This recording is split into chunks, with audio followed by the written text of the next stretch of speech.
Okay, now we are going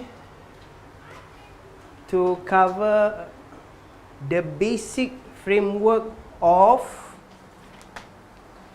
verbal sentence. Basic framework of verbal sentence.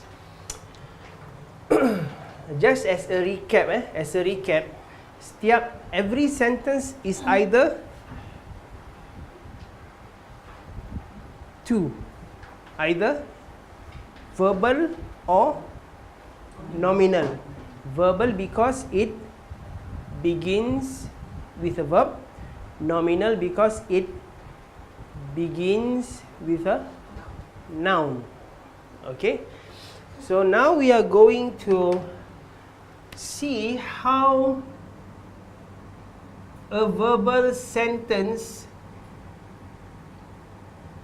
is constructed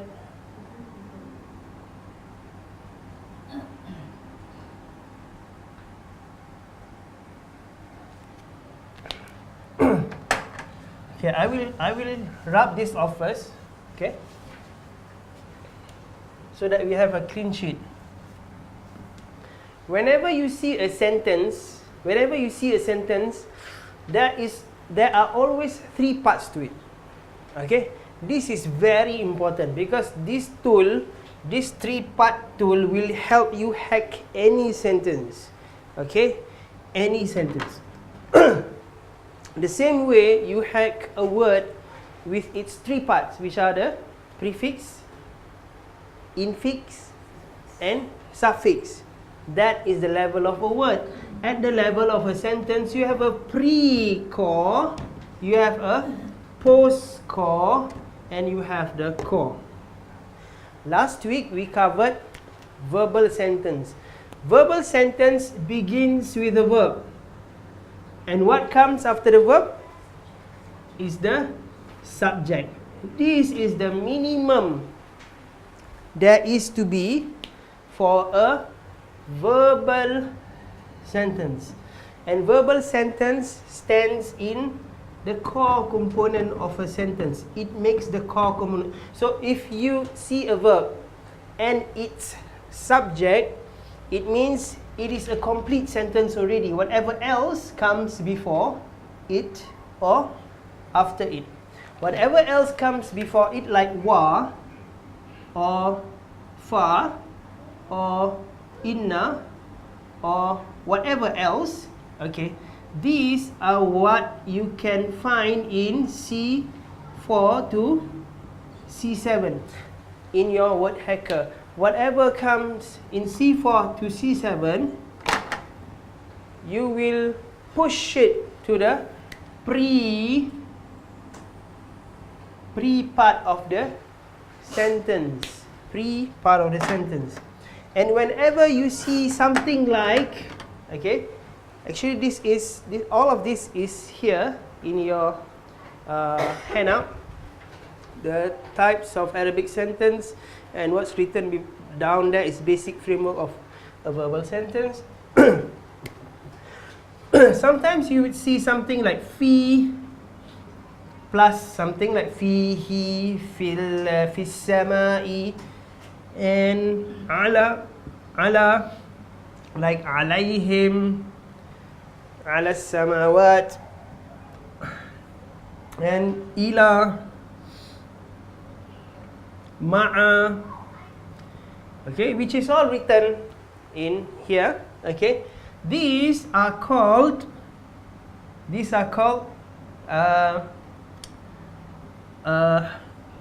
what are they called? Klinger, yes. Okay, I give the name Klinger. What it basically means is that, okay, so the C is there.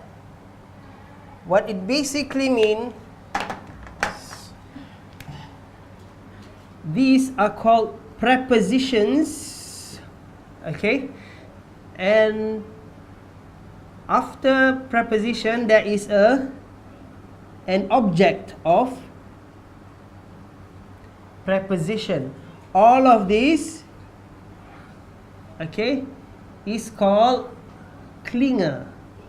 Okay, why is it called clinger, it's because it clings to the verb before it, usually. Okay, usually it clings to the verb before it.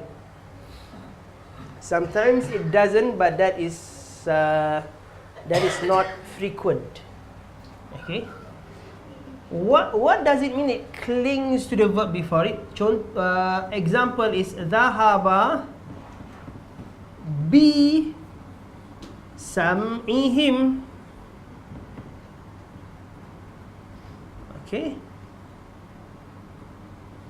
Dhahaba bi sam'ihim.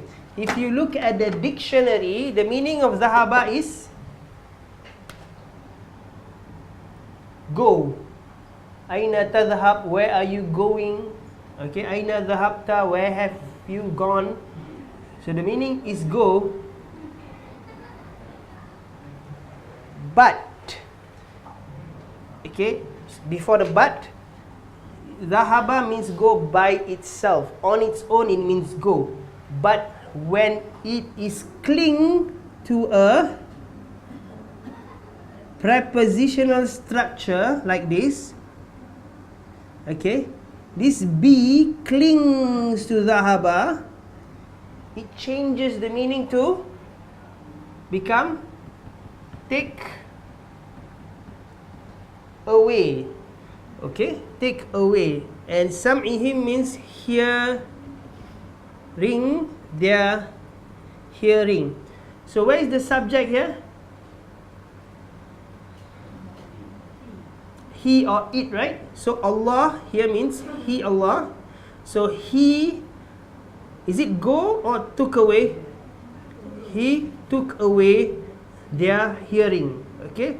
Although without bisam'ihim dhahaba means go, but when it clings, when it has a clinger, when dhahaba is added to a ba, this is clearer. When you look at the dictionary, you will just put something like dhahaba means go. When it is dhahaba bi, it means take away, something like that. Okay, so this is why we say that the prepositional structure, it clings to it because the meaning also clings to it. The meaning is also dependent. The meaning of dhahaba is dependent whether it's with B or without B. Okay, that's the explanation of a clinger. If that is still confusing, just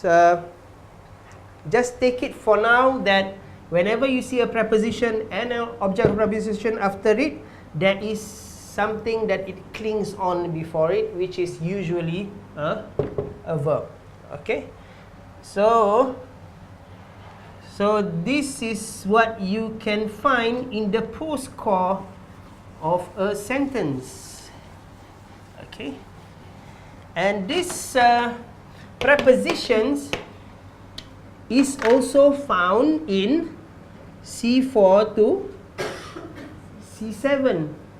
Okay, so whatever that is found in C4 to C7, if it's a preposition, it's in the post-core part of a sentence, and if it's not, it's in the pre-part of a sentence. I have already listed for you the prepositions in the column here that I gave you. Okay, so when we do the practice, the verbal practice, the verbal sentence practice, you will just base on this 3-part component to hack your verbal sentence. Let's take a few examples of the verbal sentence, and then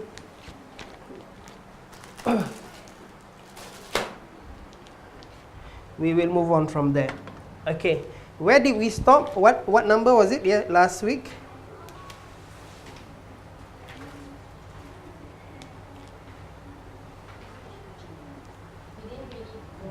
We didn't really go all. Okay, let me choose then. Let's take number 29.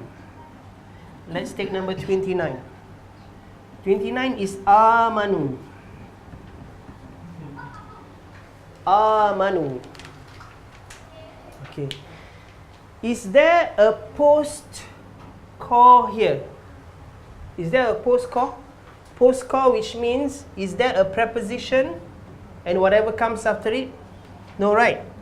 So there isn't any. That's how you hack a sentence. Okay. So is there any pre? Is there any pre? No, right? There's no pre. What that means, when you don't have any pre or post, it means that you are left with the core of a sentence. And if that core of a sentence has a verb, that means at least it has a subject with it. So you have to find the V and S, the verb and the subject. What's the subject here?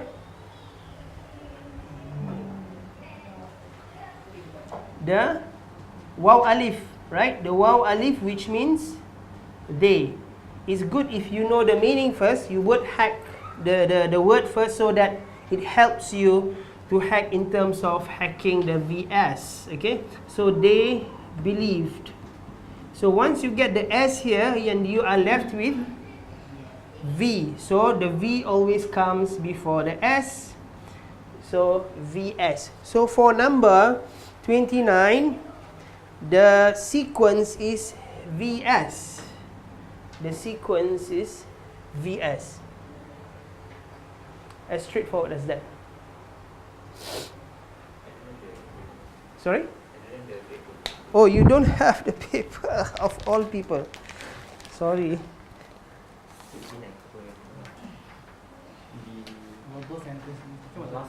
Oh, last week you don't have? Oh, okay, alright, okay.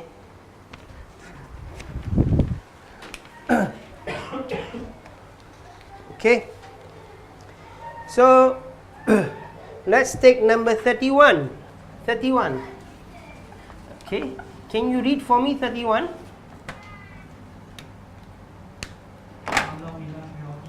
So, khalaw ila shayatinihim. Khalaw ila shayatinihim.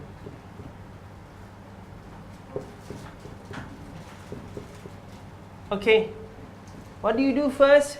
First, you look at the post. Second, you look at the pre. Third, you find the verb, which is the core. Okay? That's the standard. Okay? Let me establish something here. In order to understand this, traditionally you will need 1 year. Okay, now you just need 1 minute to understand the diagram here and then apply to any verbal sentence. Seriously. This is a... Everything, there's no variations to this. There's no? Like an ill form or anything. Ill form is in the word level lah. But at the sentence level, no illnesses here. We'll spare the illnesses for the last few sessions. Okay, if there are, but for sentences, you only have reversed sequence. Maybe that is a form of illness also in the reversed sequence. So now, where's the post? Give me the post. Ila. So whatever comes after ila, okay, is also boxed. Okay, and you have the clinger here, right? Okay, pre. Is there any pre? No pre. Go next. The core. So, any verb here? Is this a verb? What's the sign? Waw alif, right? So this is a. So a verb must have a V and S. Where's the VS? So waw alif is the S, and this is a V. So you have a VSC for a khalaw ila shayatinihim. You have a VSC.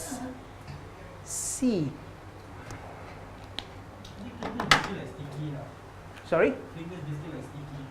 Clinger is like sticky. Yeah, but the sticky can also go here. Wow is also a sticky. Fa is also sticky. Okay, so this is a totally different categorization for the sentence hacking. It's not, it's unlike word hacking.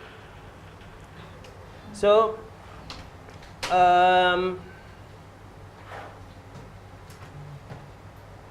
for now, to differentiate whether it's post or pre is just to refer to the list that I have given. For now, you will have a fuller list later on. Khalau ila syayatinihim dan. Okay, let's look to yastahzi'u bihim. Okay, can you see something? Yastahzi'u bihim, is there a post?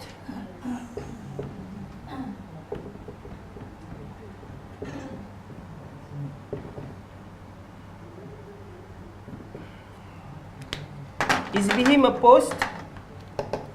Yes, right? Because there's a be, and be is a preposition as listed there. So this goes klinger. Klinger. And is there a pre?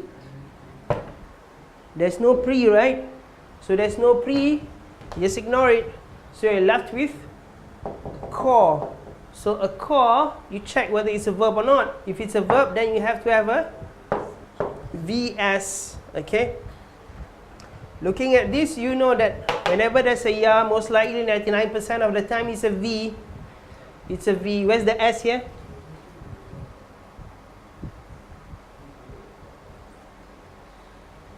To make it easier for you, find the roots. What's the root here? Ha, za, a. Right? The sinta is the prefix. So anything after the root here? No, right? So it means he or it. So there is this subject here which is hidden. So you have a V, S, C. He mocks them. He mocks them. Right? Okay, let's take a few more. Anything that bugs you when you did your homework? Maybe you can give any number.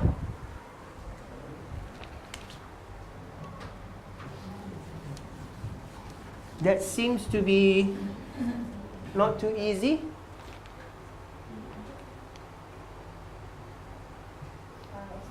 Yep. It's not the one that we went through, it's DS here. Ah. But the answer that you gave you is DSO. Yastahzi'u bihim. Ah. Humans make mistakes. Yeah. Yeah. I think I tried to do it under 5 minutes. I was like scribbling. So I think that's a mistake.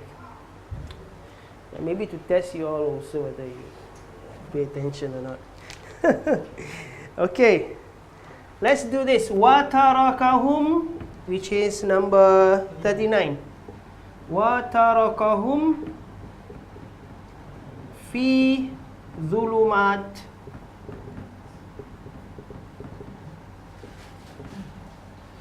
Okay. What do you check out first? Post. Is there a post? Fi, right? This is a prep. This is the object of preposition. So this is the klinger. Right? Is there a pre? Wa is the pre, which means and. Okay. Fi dhulumat, in darkness or in utter darkness. So now you are left with tarakahum. Tarakahum. Is there a verb? Where is the verb? Taraka, right? So taraka is a verb. Okay. So a verb must have a subject. Is there a subject? Is home a subject? Taraka means left. Home means them. Them or their. Okay, in this case them. And left them in darkness. Is them a subject? Who was the one who left? Huh? He, right? So he left them, right? So them becomes what? Object. Okay, so object is, sometimes you have an object in the post core of a sentence. So if home is an object, okay, which you get from the meaning them, you can also get the answer home as an object when you go to C16, because home, C16 is the object pronoun, so home cannot be subject. Okay, so you are left with taraka and home, and after taraka, which is the root number 3, there's nothing, right? No subject, which means, like you said, there's a he here. He. So this he is a subject here. So you have a V, S, and then this is O, C. So you have a V, S, O, C. Okay. You have to be that exact. Okay. If not, you may mix up home with the subject. Okay. So we are done with taraka home. Now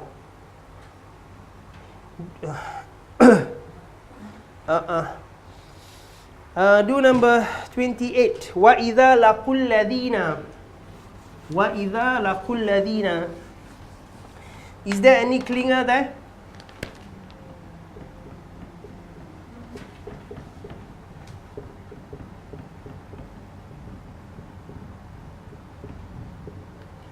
Any clinger? No, no clinger. So no clinger. Alright, is there any pre? Wa is the pre. Any other pre?